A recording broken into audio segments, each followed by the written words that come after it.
Halo anak-anaknya Ibu, selamat pagi. Apa kabar kalian hari ini? Ya, Ibu harap kalian semua dalam keadaan sehat tanpa kurang suatu apapun ya nak ya.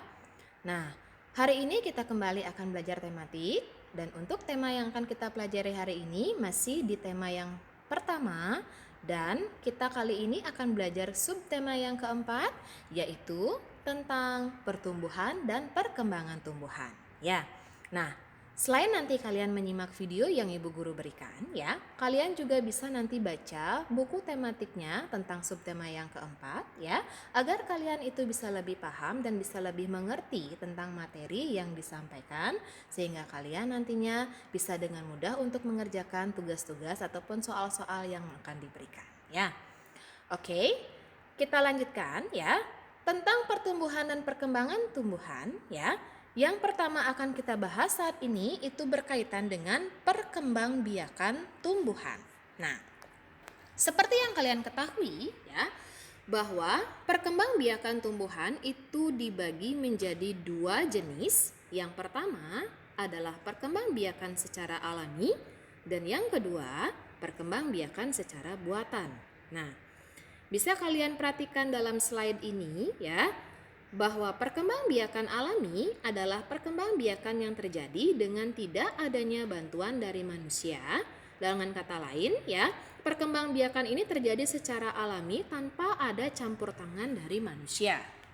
Nah, untuk perkembangbiakan buatan adalah perkembangbiakan yang terjadi dengan adanya bantuan dari manusia. Nah, jadi ya, manusia itu bisa membantu tumbuhan untuk berkembang biak ya, untuk tujuan-tujuan tertentu. Oke. Nah, Ibu akan bahas satu persatu ya, dari perkembangbiakan secara alami. Nah, perkembangbiakan tumbuhan secara alami ini bisa digolongkan atau bisa dikelompokkan dalam beberapa bentuk. Yang pertama itu adalah dengan biji ya. Nah, untuk jenis atau contoh tumbuhan yang bisa berkembang biak dengan biji bisa kalian perhatikan di sana ya. Ada pohon mangga, pohon rambutan, dan juga pohon durian. Atau kalau kalian bisa perhatikan ya, di sekitar kalian ada banyak sekali tumbuhan yang menghasilkan buah. Nah, jika tumbuhan tersebut menghasilkan buah, secara otomatis tumbuhan itu juga pastinya akan mempunyai biji ya. Nah, jadi dari biji inilah ya, tumbuhan itu bisa berkembang biak ya, dan dengan menggunakan biji itulah ya, tumbuhan itu bisa memperbanyak jenisnya. Oke? Kemudian bentuk yang kedua itu adalah dengan menggunakan tunas. Nah, beberapa contoh tumbuhan yang bisa berkembang biak dengan menggunakan tunas itu antara lain adalah pohon bambu, pohon pisang, dan juga cocor bebek. Oke. Nah, kalau mungkin kalian pernah melihat cocor bebek, itu agak sedikit berbeda cara tunasnya dengan pohon bambu dan juga pohon pisang ya nak ya. Nah, di mana tunas dari cocor bebek itu tumbuhnya di tepi-tepi daunnya. Oke. Nah, untuk lebih jelasnya kalian nanti bisa perhatikan, bisa lihat gambar ya, atau mungkin bisa temukan daun cocor bebek itu secara langsung untuk membuktikan apakah benar bahwa cocor bebek itu adalah tumbuhan yang bertunas pada tepi daun. Oke. Kemudian untuk bentuk perkembangbiakan alami yang ketiga itu adalah spora. Nah, tumbuhan yang bisa berkembang biak dengan spora itu antara lain adalah tumbuhan paku, tumbuhan lumut, dan tumbuhan jamur. Oke, kemudian untuk yang keempat itu adalah umbi. Nah, untuk umbi ini dia bisa dibagi lagi menjadi 3 bagian, yaitu adalah umbi lapis ya, yang terdapat pada bawang merah dan bunga bakung. Umbi batang yang terdapat pada kentang dan ubi jalar, dan umbi akar yang terdapat pada wortel dan juga singkong ya. Nah, yang berikutnya adalah perkembangbiakan buatan. Nah, untuk perkembangbiakan buatan ini sendiri juga dapat dikelompokkan atau dapat digolongkan ke dalam beberapa jenisnya. Yang pertama adalah stek, yang kedua mencangkok, dan yang ketiga menempel. Nah, Karena kali ini kita berbicara tentang tumbuhan, ya, kita juga mengenal yang namanya bunga nasional. Nah, pernah sih kalian mendengar kata bunga nasional? Ya, oke, mungkin ada yang pernah, ada yang tidak, ya. Nah, jadi kita akan bahas di sini, di mana bunga nasional itu adalah bunga yang dapat mewakili karakteristik sebuah bangsa dan negara. Oke, beberapa negara memiliki bunga nasional. Nah, di antaranya kalian bisa lihat di sini, ya. Untuk Belanda itu bunga nasionalnya terkenal itu adalah bunga tulip. Kemudian Inggris bunga mawar, Jepang bunga sakura. Nah, untuk Indonesia sendiri, kata bunga ya atau istilah bunga itu lebih dikenal dengan sebutan puspa. Sehingga dalam penyebutan bunga nasional yang ada di Indonesia itu kita menggunakan istilah puspa. Ada beberapa puspa yang kita kenal, di antaranya itu adalah untuk bunga melati putih, kita kenal dengan istilah puspa bangsa. Bunga anggrek bulan dikenal dengan puspa pesona, dan bunga Rafflesia arnoldi itu dikenal dengan puspa langka. Nah, bunga nasional atau tumbuhan juga ya haruslah kita jaga dan kita lestarikan. Nah, salah satu cara untuk melestarikan tumbuhan ya itu adalah dengan cara bekerja sama. Oke? Nah, jadi bekerja sama itu bisa diartikan ya melakukan sesuatu pekerjaan secara bersama-sama. Oke? Jadi apabila kita melakukan sesuatu secara bersama-sama atau dengan bantuan orang lain ya, maka akan banyak sekali manfaat yang kita dapatkan. Nah, adapun manfaat yang dapat diperoleh saat kita bekerja sama itu adalah yang pertama, membuat pekerjaan yang berat menjadi lebih ringan ya. Jadi, ketika kita melakukan suatu pekerjaan yang mana kita rasa pekerjaan itu berat sekali ya. Jadi kalau kita lakukan dengan cara kerjasama, maka pekerjaan itu akan terasa menjadi lebih ringan ya. Kemudian manfaat yang kedua itu adalah membuat pekerjaan menjadi lebih cepat selesai. Nah, dalam artian ya, ketika kita melakukan sebuah pekerjaan yang berat ya, kalau kita lakukan sendiri pastinya waktu ataupun pekerjaan itu akan lama sekali selesainya. Ya, Nak ya. Nah, jadi dengan bekerja sama, kita bisa membuat pekerjaan yang berat itu menjadi lebih ringan dan akhirnya menjadi lebih cepat selesai. Nah, dengan pekerjaan yang berat itu menjadi cepat selesai, itu berarti juga kita bisa menghemat waktu ya. Jadi waktu kita tidak akan terbuang lama ya, tidak akan sia-sia ya waktu yang akan kita keluarkan untuk melakukan pekerjaan tersebut. Oke.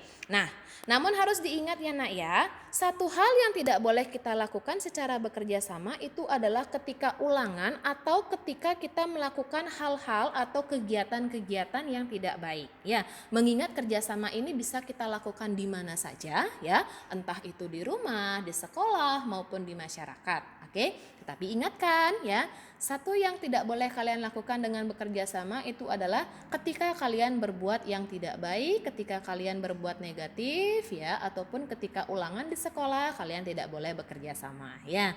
Jadi hal itu harus dilakukan atau mungkin harus dihindari dan bahkan jangan dilakukan ya. Nah, salah satu cara atau salah satu kegiatan yang pastinya bisa dilakukan dengan cara kerjasama itu adalah ketika kalian mengerjakan kerajinan mozaik. Oke, pernah dengar mozaik kah kalian? Iya, mungkin ada yang pernah, ada yang enggak ya. Iya. Jadi di sini bisa dijelaskan ya bahwa kerajinan mozaik adalah kerajinan yang dibuat dengan menggunakan bahan-bahan 3 dimensi seperti biji-bijian, ranting pohon, batu-batuan, pasir, kerang, dan lain-lain.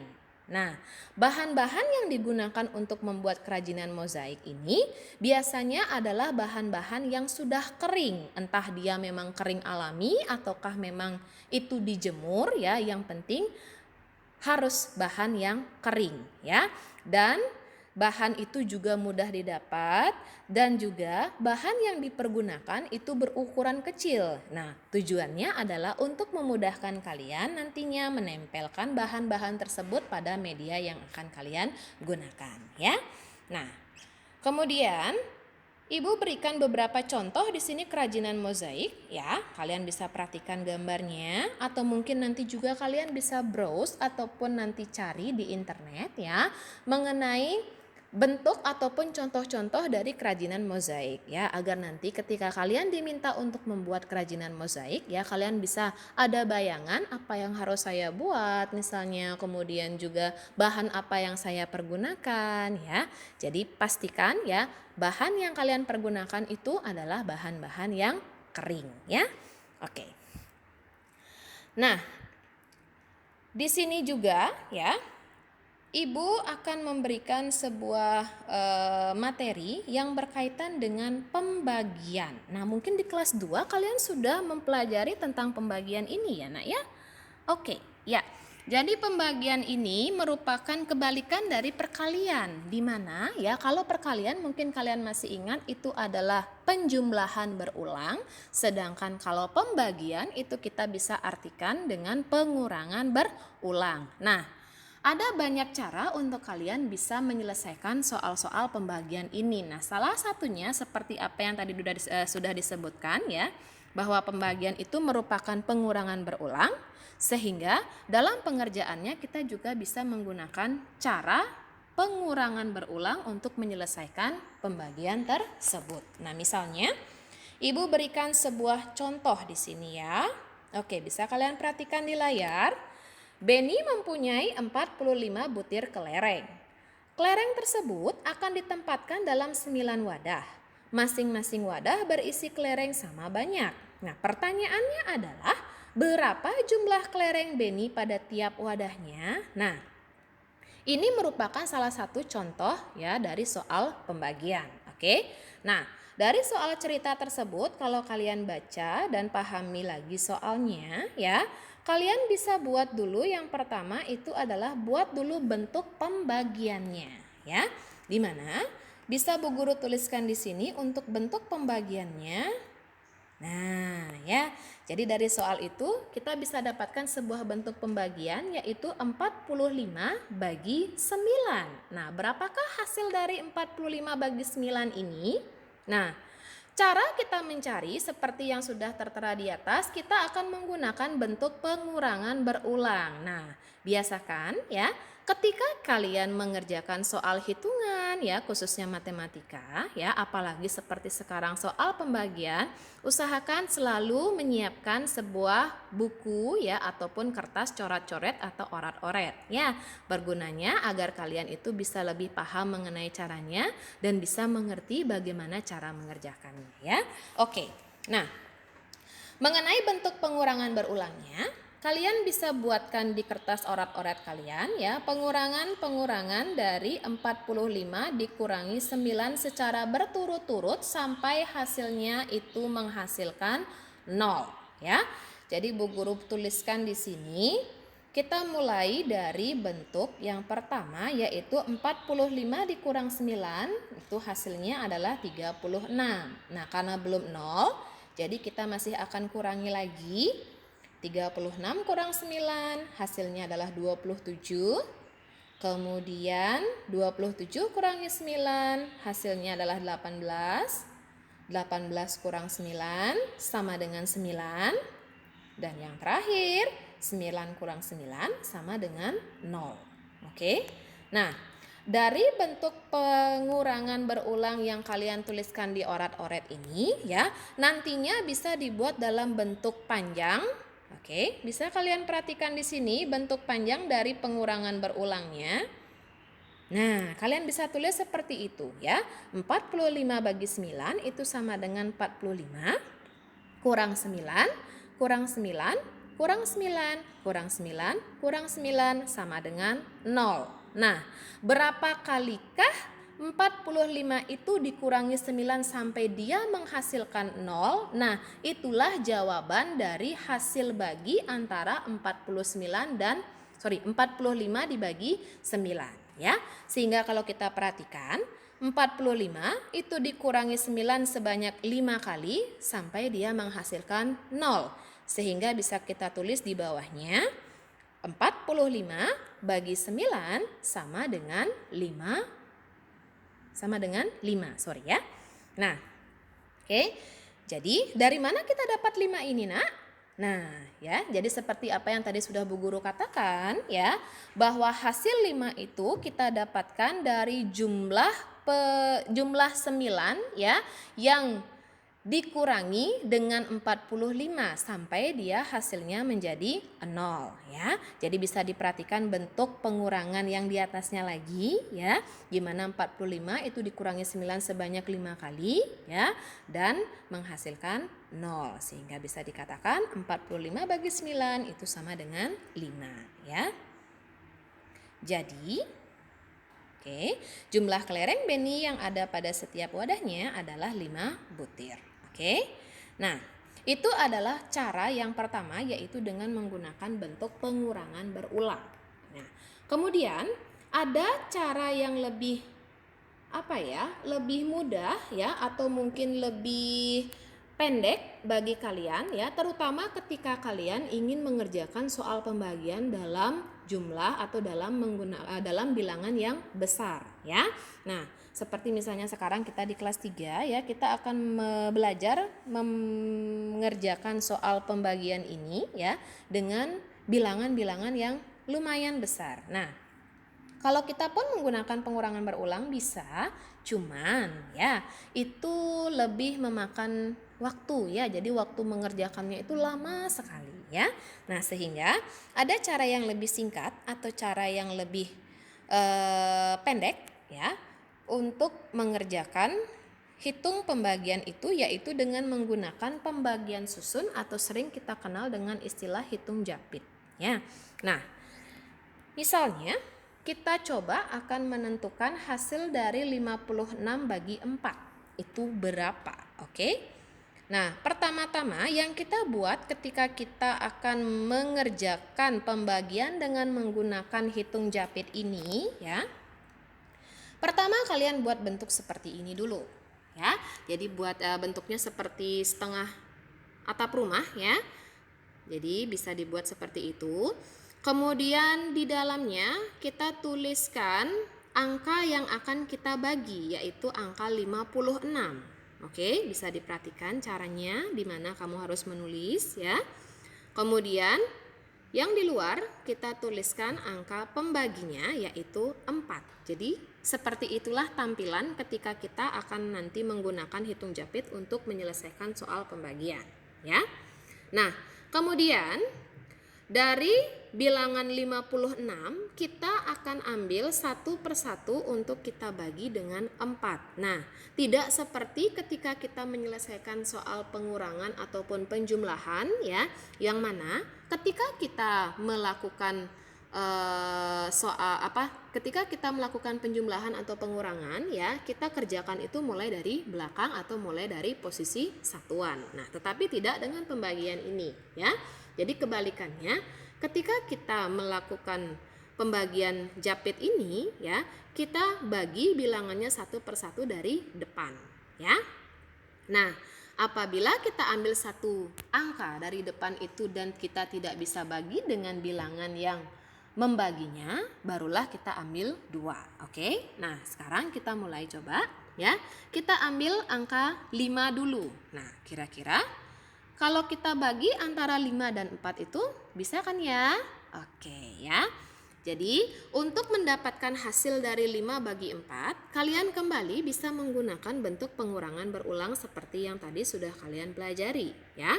Nah, kita bisa tuliskan di orat-oretnya, 5 kurang 4 sama dengan 1. Oke.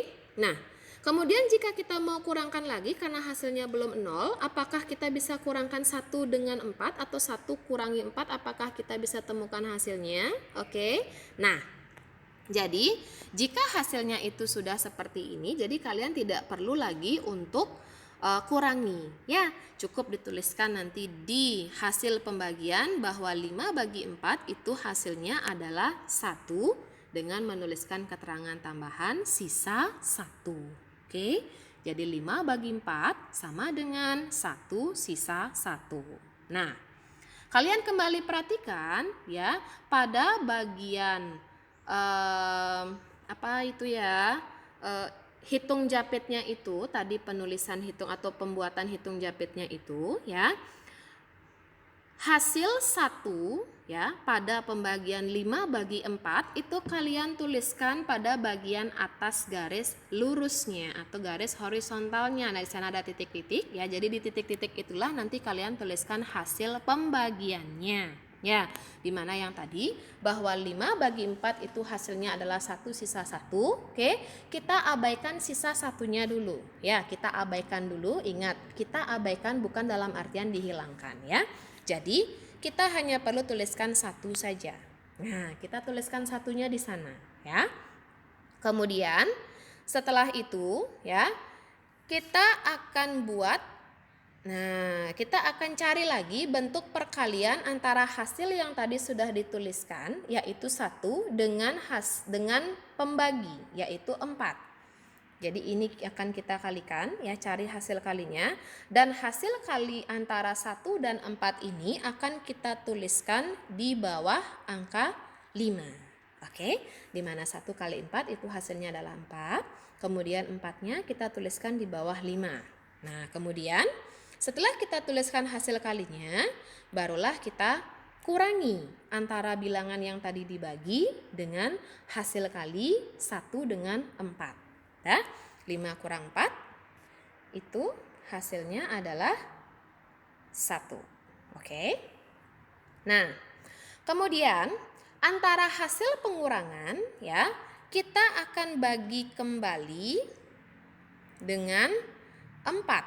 Nah, karena dia masih ada angka 6 di bawah ya, karena 1/4 itu pastinya tidak mungkin ya. Kita turunkan dulu 6-nya sehingga angka yang akan kita bagi dengan 4 sekarang itu adalah 16. Oke. Nah, sehingga kita bisa tuliskan di oret-oret 16/4. Oke, kita bisa pergunakan kembali bentuk pengurangan berulang yang tadi sudah dipelajari ya. Di mana 16 kurang 4 itu sama dengan 12. Kemudian 12 kurang 4 sama dengan 8. 8 kurang 4 sama dengan 4. 4 kurang 4 sama dengan 0. Nah, karena 16 ini sudah dikurangi 4 dan hasil akhirnya itu ada yang menghasilkan 0, berarti 16 ini dia bisa habis dibagi 4 ya, sehingga bisa dikatakan bahwa 16/4 itu hasilnya adalah 4 karena dia 4 kali dikurangkan dengan 4 sampai dia menghasilkan 0 ya. Nah, sehingga pada kolom hasil ya di atas bentuk japit yang kita buat di sebelah kiri ya, kita bisa tuliskan 4 sebagai hasil bagi dari 16 dengan 4 ya. Kemudian ingatkan kembali setelah kita tulis hasilnya 4 ya, kita kembali kalikan hasil itu 4 dengan 4 yang kita gunakan untuk membagi ya. Sehingga 4 kali 4 itu hasilnya adalah 16 ya.